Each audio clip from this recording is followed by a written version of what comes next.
Le monde est-il de plus en plus violent?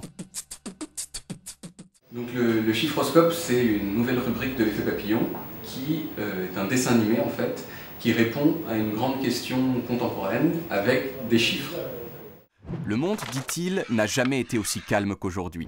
Le taux de meurtre en Europe occidentale, par exemple, n'a presque jamais cessé de baisser depuis 800 ans. Je dirais que ça permet de montrer, justement de montrer les chiffres d'une façon plus accessible, c'est-à-dire que souvent avec une image, on se dispense de beaucoup de mots et on rend les choses plus lisibles dans un temps plus court et puis aussi plus digeste, plus ludique, plus tout ce qu'on veut. Je pense que ça fait passer ça fait passer les chiffres de façon ludique.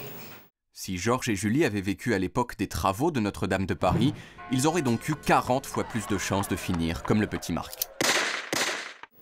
En gros, ce qu'on essaie de faire, c'est que les journalistes, ils sont vraiment, ils aiment bien les chiffres dans une certaine mesure parce que c'est très sérieux, ça fait très sérieux de dire des chiffres, mais ceci dit, ils se rendent bien compte que c'est chiant, et surtout à la télé, plus de 17%, c'est chiant ça. Donc nous, en fait, notre travail, c'est un petit peu de déchiantiser les chiffres, quoi.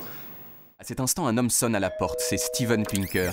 Steven est professeur de psychologie à Harvard et il a de très beaux cheveux. Non, la vérité, je vais le dire, c'est que c'est probablement David. Ça dépend des épisodes, mais dans la mesure où...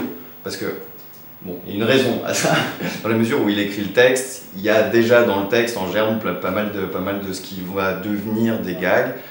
J'en trouve quelques-uns qui ne sont pas directement liés au texte, mais il faut rendre à César ce qui est à César. David est fort en blague, c'est pour ça qu'on lui fait faire autant de choses dans cette émission.